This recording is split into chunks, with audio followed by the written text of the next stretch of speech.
Hello there, and welcome to another game. 9 p.m. Choose your fighter, janitor guy. It's 9 p.m. on a Friday, and you are pissed.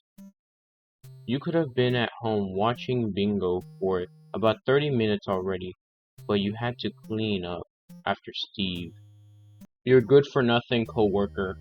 Where the hell is he anyways? He probably just made a mess and left, like he always does. God damn it, Steve.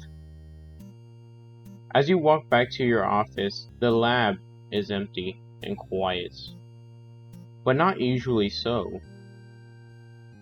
You pull out your ancient Walkman and are just about to turn it on as you hear a low, growling voice. A stray or something that found its way into this building. Maybe you should look, or maybe it's nothing. You don't hear anything right now.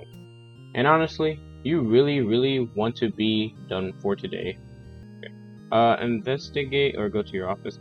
I kind of want to investigate it. You carefully step out into the main hallway, trying to make as little sound as possible. At the end of it, near the bathrooms, you can see a tall, kind of lanky figure. Wait a second, is that? It's Steve! That damn idiot. What the hell is he doing here? Steve doesn't seem to appreciate your tone of voice all that much. He starts groaning and whining and drooling all over the floor. Okay. Something isn't right here with Steve. You start wondering if he was smoking weed in the bathroom again. Last time he did that, he threw up and you had to take him to the ER. Even had to pay the damn bill for him. Come to think of it, did Steve ever pay you back for that? He said he would, but suddenly he turns around and growls right at you, interrupting your train of thought. God, what are you, Steve? You turned into a zombie! Run, hit him with the mop. Actually, demand your money back. I want to do the little funny option. Steve seems a little confused. My money, you tell him again. Come on, you remember the ER visit. You said you would pay me back. No reaction. Maybe this is excusable. You don't really know how good zombies' memories work. Steve growls a little, but you're not sure if he's embarrassed to owe you your money or angry about it. You look into his big, empty eyes. Listen, buddy. You know how expensive that was. You try again. It doesn't seem like Steve particularly cares. He seems to be more interested in, oh no, he's trying to eat you, isn't he? I'd say hit him with your mop. Thinking about it now is a little weird, but you have dreamed of giving him a slap with the mop for a while, although you pictured him alive and not trying to bite you. Poor Steve. Maybe you shouldn't have yelled at him when he knocked over your toolkit yesterday. No, actually, that was warranted, and you told him to watch out several times. You think, I was too hard on you yesterday. Steve just stares at you, open-mouthed. No hard feelings, it seems. You give him a friendly nod. He tries to bite you again, but he can't do anything with the mop keeping him at bay. Good? Ram it into his mouth. Okay, I kind of want to do this one, but sure, I'm just gonna pick some silly options. Am I dead? A ninja backflip? What are you, a Street Fighter from 90s video game? No, you're not. And this was a really bad idea. You fall and break your neck. Zombie Steve stares at you blankly, probably surprised at how stupid this was. He doesn't even try to eat you. A pretty much embarrassing way to go out. You think as your vision turns black. And I was, okay, well, I mean, I got one of the endings. Like, second ending. That's pretty funny, though. Okay. Unpaid intern is actually here for working experience, but only has served coffee so far. Nervous wreck, sometimes cries into the bathroom on breaks. Well, okay. Should probably switch jobs if you're unhappy. It's 9 p.m. on a Friday.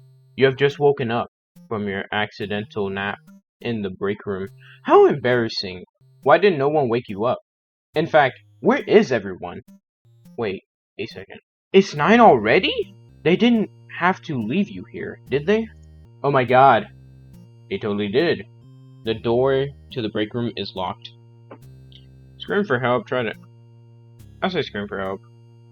There is no answer, only growls. An animal, maybe. Some kind of dog, but why would they let a dog into the lab? Suddenly, something rams the door from the other side. You jump back in shock to see a man bursting through, foaming at the mouth. Wait, you know that guy. Isn't it Steve the janitor? He's not all that good at his job, but he's always greeted you with a smile, and you have grown to appreciate him. Now he looks straight out of a zombie film. You squeal as Steve comes closer and closer, his hand outstretched and reaching for you, like in a horror film. Stop it, you shout, but he doesn't seem to understand you. He's probably trying to prank you, eat you, throw a chair at him and run. I'll say this one. I'm too young to die, you scream as you grab the nearest chair. And I don't want my parents to have to pay my stupid student loans. You throw the chair at Steve as hard as you can and storm out the break room, running. It turns out it isn't all easy with high heels on. But you can't stop, not until you outrun Steve. ... Maybe you shouldn't have closed the door to the break room. You turn to a corner and almost run into a wall. This is the end of the hallway. You cast a nervous glance back. But it doesn't seem like Steve is following you no more. Still, you can't just turn and go back, can you? Ugh, what a mess. You should have never started working here. This whole lab is bad news. Alright, enough self-pitying. There's 2 doors you can go through. You put your ear against each door and listen. One has pittering sounds coming behind it. Behind the other one is just dead silence. Which kind of seems suspicious, honestly. Honestly, like, if it's a quiet door, that could mean that nobody's in there. But the other one, it could just be, like, flickering, right, lights or something, so... I don't know. Could be, I mean, she did say that they're both suspicious, but I'm gonna just take the one that has no sound in it. The deadly quiet side seemed like the better option at first. But now you realize just why was it that quiet? A group of men in suits are sitting on the floor and viciously feeding on the body of another unpaid intern. They stop when they notice you. Hungry eyes are glaring at your direction. You go, coffee, gentlemen? There's a joke in here somewhere. You think as they start tearing you apart. Something about subordination and the modern work environment. You want to tell them, but you're not sure they would appreciate it. Bummer. Did I? Dang it! I might stick with investigating, to be honest. But I kinda just want to do a little bit different. I'm gonna hit him with my mop. Ram it into his mouth. You're cringing a little at this idea. Even Steve isn't annoying enough to warrant this. But the real Steve isn't in there anymore. Is he? What? Don't get sentimental now, old man. Steve growls in surprise. But as you shove the mop further into his throat, the growl stops. He stumbles backwards into the bathroom, and as you close the door in front of him, locking it with your janitor key, you are safe for now. With Steve now locked away, you have to escape this place. There's probably a lot of zombies running about. You tense up when you suddenly hear footsteps once more, but the young woman running around the corner clearly isn't a zombie. But she looks disheveled and is clutching 2 big binders to her chest. Ah, wait, you know her. She's one of the unpaid interns, Kathy, or Kelly, or something. Steve was kinda into her, if you remember. She's after me, she yells as soon as you notice her. Please help me. You have no idea who she is, but you suppose you have to do something. Tell her the back exits are, give her the mop as a weapon, tell her to hide in the bathroom. I'll give her this. Take this, as you say. She stares at you like you're gone crazy, so you quickly add, aim for the head. She seems a little confused, but you just pat her on her shoulder. She do well. As she disappears down the hall, mop in hand, You take a quick look around. Which way will you go? The front door or the back exit? I'll take this one. Back exit it is. Thankfully, it seems to be open, if not fully. There's something weird blocking the way. A body? Hey, you need help? You ask? No answer. Then you notice a small animal sitting next to the body. It's a pretty fat raccoon. It's staring at you, unblinking. Wait, can animals be zombies as well? Hey, you didn't fight that fella or something, did you? You ask the raccoon. It lifts its tiny, weird raccoon hand as if to say, what if I did? Not very reassuring. Suddenly, the raccoon gets up and starts walking towards the exit. It stops halfway to look back at you. Does it want you to follow it? Investigate the body first. I kinda want to say follow the raccoon. The raccoon is probably right. You can't believe you said the sentence in your head. Too much weird stuff has happened today. You're not risking it right in front of the exit. Both of you and the raccoon step outside and escape into sweet, sweet freedom. Finally, now you just need to go home and then you can watch Bingo. You hope Bingo still exists in the apocalypse. The raccoon tugs out your overalls. Its deadly eyes suddenly seem very big. You cannot come with me, buddy. You say, I don't think it's legal to keep you as a pet. The raccoon looks at you. The look says, it's the goddamn apocalypse, dude. What do you think you're gonna get arrested for? The raccoon is right. You said again. Alright, said. Call you Steve. Let's go! Let's eat you. Okay.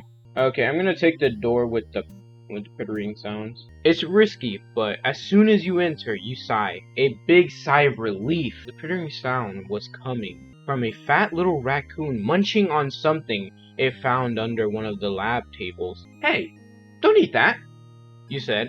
Its eyes seem weirdly intelligent. Like, it understands perfectly what you just said. Then, it squeaks and runs away, disappearing down the hall. Suddenly, you hear a long, low, growling sound. Wait a minute. You know that voice. Is that? It is her, Supervisor Jenna. Supervisor Jenna, who has never thanked you for bringing her coffee. Supervisor Jenna, who made you mop the floor on your first day instead of showing you around the labs. Supervisor Jenna, who made you cry and then told her coworkers at lunch within your earshot. Supervisor Jenna, zombified. Looks like karma has finally caught up to her. You know you have to escape her, but the temptation is strong. Now she can't fire you. Should you tell her a chosen word? Strong, say strong and escape. I would say, look, this is what I think is gonna happen if I try to give her a piece of my mind. It would probably be like, I'm probably gonna get eaten while saying something at her, so you have to stay strong and alive. Even though you have a whole lot to say to Supervise Jenna, you turn and book it out of the next door. You can hear her footsteps behind you as she starts chasing you. Are zombies supposed to be this fast? Whatever, no time to think. You round the corner and see a man standing in the next hallway. One of the janitors, you think. He doesn't seem zombified, but you can never be quite sure of these things. You cast a frantic look behind you, then back to the janitor. She's after me, you yell. Please help me! He stares at you for a second, probably trying to figure you out, then nods.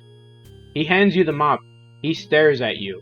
Aim for the head, he says. Oh god, is he expecting me to fight with that thing? You force a smile. Alright, thank you. Then you start running again. You don't really trust this mop to help you against Jenna. Okay, that was pretty good. Let's try some of the dumber decisions. Let's go to your office. Your shift is over. Even if it wasn't your imagination, it's not your problem anymore. You're tired, and you don't get paid overtime. As you put your supplies away, you can hear the growling again. Louder this time. Very loud, actually. It could be a raccoon that found its way into the lab somehow. But by the sound of it, it would have been a really big and aggressive raccoon. One with a weirdly deep voice. Okay, it's probably not a raccoon at all. Ignore it. Let's just leave it. No reason to fight whatever non-raccoon thing that is. You're just gonna head home and watch Bingo. You close the supply closet and head down the hallway towards the elevator. As you press the button to go down, though, nothing happens. They don't light up, and there's no number indication on which floor it is. Not even the quiet rumbling of the elevator signaling it's moving can be heard. Weird. What's weirder is a small noise coming from inside the thing. It sounds like scratching. You're not easily frightened, but even you must admit, there have been a lot of, let's say, unusual noises in the lab today. You stare at the closed doors of the elevator, unsure. The scratching quiets down a little. Suddenly, the button you press lights up and you can hear the elevator moving down towards your floor. Take the elevator or take the stairs? Take the elevator. The elevator doors open as you step in and see someone already inside. They look strange, kind of spaced out. Hurt yourself there, huh? You say with a glance at their bloody hands. They don't answer. You shrug and press the button for the ground floor. They step closer, breathing heavily. Do you mind? You say, slightly annoyed. Some people you think. Your annoyance increases as they even come closer to you, start growling like a rabid animal. Now that's pretty shit manners on their part. You've had enough. Alright, listen here, buddy. Then they grab and bite your face. You don't finish your sentence. Alright, so that's one way. Alright, let's go. She's your fighter, okay. Let's go with her. Let's see how dumb we can make these choices. You are too weak to kick it down. Also, wouldn't this be destruction of private property? You don't have enough money to replace it. If it gets kicked beyond repair, you still have to pay tons of student loans to pay. No, there's gotta be another way. Oh, this one is coming soon. You crouch down with your hairpin and start picking the lock. It can't be that hard, can it? On TV it seems to be pretty quick. As you are still moving the hairpin around, you can hear something on the other side of the door. Has help arrived already? Help! You call out. There's no answer, only growling. An animal maybe, some kind of dog. But why would they let dogs into the lab? Suddenly, something rams the door from the other side. You jump back in shock and see a man bursting through, foaming at the mouth. Wait, you know this guy. Isn't it Steve, the janitor? He's not all that good at his job, but you have always greeted him with a smile, and you have grown to appreciate him. Now he looks straight out of a zombie film. You squeak as Steve comes closer and closer, his hand stretching out, reaching for you, like a horror movie. Stop it, you shout. But he doesn't seem to understand you. He's probably trying to. Sure. Maybe if you try to speak a little slower, you tell him, trying to be helpful. Steve? Steve opens his mouth, baring his teeth. You manage to jump back at the last second, before he can sink them into your flesh. Geez, that's not really the way to treat someone trying to help you. Wait a second. Steve's a zombie? I'm too young to die, you scream as you grab the nearest chair. I don't want my parents to have to pay my stupid student loans. You throw the chair at Steve as hard as you can and storm out of the break room.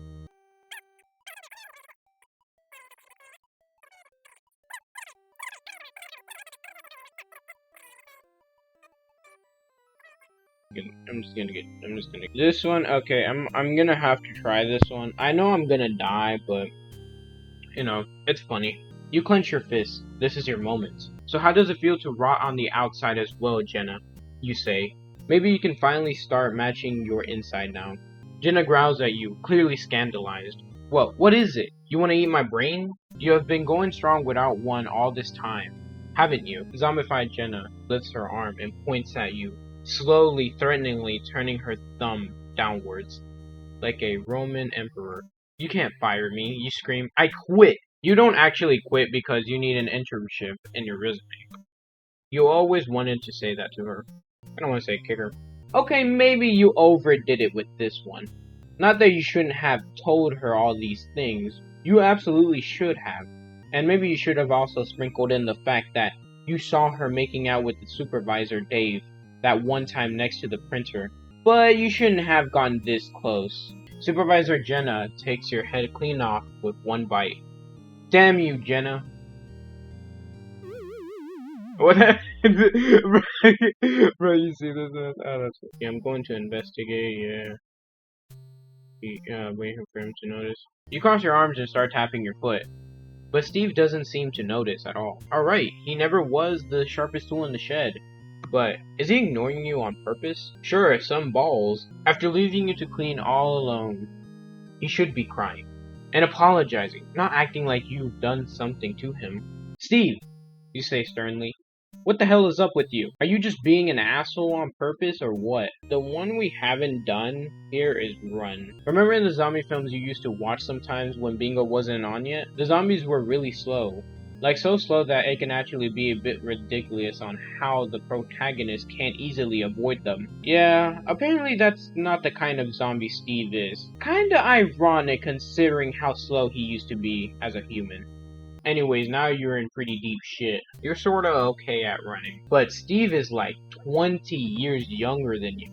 And also he's, you know, sort of dead. So it's not like he has some kind of remorse stopping him. Thinking of it, this could be his revenge for you yelling at him yesterday. You probably never know. His teeth ram into your neck in no time and you collapse onto the ground. God damn it, Steve. Okay, that's all I'm playing for today. I think this is a very good game. It has some good storytelling, I love it. I love the artwork also, it's pretty good. But either way, even if I didn't get all the endings, but hopefully y'all did like this video. See y'all later.